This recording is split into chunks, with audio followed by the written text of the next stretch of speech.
mo deserve na pagsabihan kang mukhang pera ka daw. Dahil lang nakikita nilang gumaganda at lumalago ang negosyo mo. O kaya naman mayabang at madamot ka na simula nung nagkaroon ka ng negosyo. Dahil lang syempre, hindi mo pinagbigyan ang kanilang mga request o gusto nila. Meron ka bang kakilalang ganyan, Sisi? Syempre, kilala mo kung sino sila. Magandang araw, eto na naman si Ate Tintin. Kahit walang benta, nakangiti pa rin na. Kumusta kayo? Kumusta ang tindahan ninyo, mga kasari? Maraming salamat sa lahat ng subscriber ni Ate Tintin. Maging datihan o baguhan man yan, salamat sa pagtitiwala ninyo na mabigyan ko kayo ng kaunting ngiti kahit na real talk ang mga pinagsasasabi ni Ate Tintin. Sabi ko nga, hindi tayo doon sa payaman-yaman, kayo hindi man ako mayaman. Pero sa realidad ng buhay, marami ako dyan, mga kasari. At syempre yan ang aking isi-share sa inyo. Ano pang inaantay mo?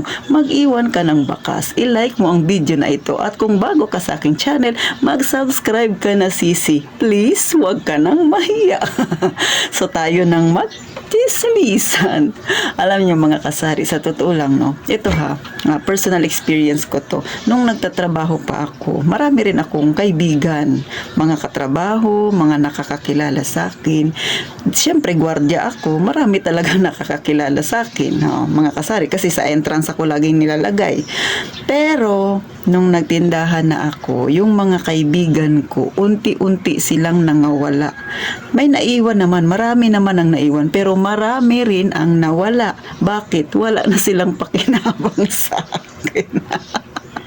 Kasi nung nagtatrabaho pa ako, mga kasari, kahit paano ang Ate Tintin ay meron namang naipon na pakunti-kunti, so nagpapahiram ako na ng pera. So marami akong mga friendship noon, kasi pagka may kailangan sila, nanghihiram sila sa akin. At kapag beshi-beshi tayo, hindi ko yan pinapatubuan, parang tulong ko na lang. Pero nung nag-resign na ako at nagtindahan na ako, eto na, lumabas na ang mga tunay na ugali ng iilan sa kanila. Meron ka ba dyan, mga kasaring ganyang kaibigan? Alam niyo, mga kasari, ito pa yung masakit. Pagka may tindahan ka na or may negosyo ka, hindi na natin anuhin kung malaki ba o maliit ang negosyo mo.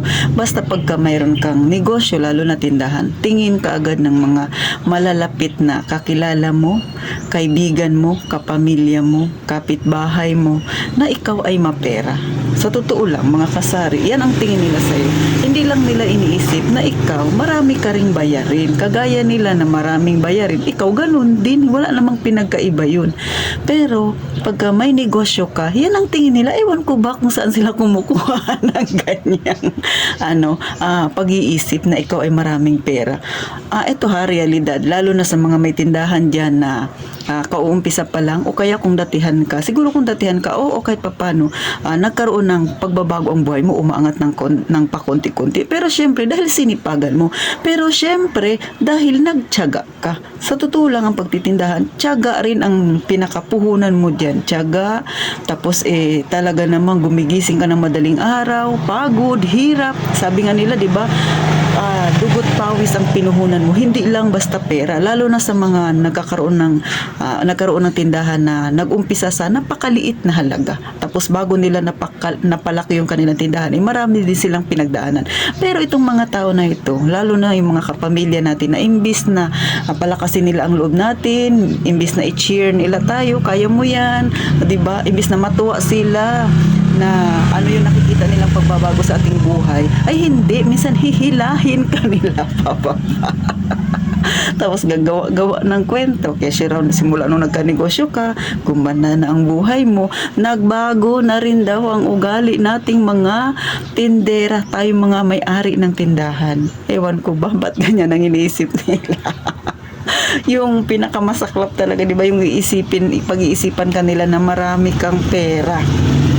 Sana, kung inisip nila yan na marami kang pera, sinamahan na lang sana ng panalangin para totoo, talagang mangyayari talaga, magkatotoo talaga yung hinala nila. O mga kasari, dinadaan ko lang sa biro. Pero totoo yan. Ito realidad ng buhay nating mga nasa masa. Minsan kung sino pa yung kapamilya natin, sila yung nag-iisip ng hindi maganda sa atin. Mga kaibigan natin, minsan lumalayo. Bakit? Pag nanghihiram sa'yo at hindi mo napahiram dahil sinabi mo, ay wala akong pera, beshi. May pera man ako, may pinaglalaanan yan.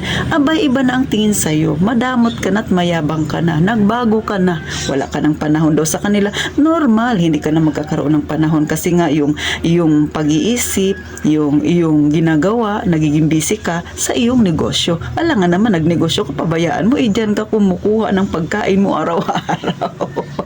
So, sa mga beshi ko dyan, na pinagdadaanan din yan, maging matagal na kayong may tindahan o bago pa man, hindi tayo makakalampas sa ganyang pagsubok, mga kasari.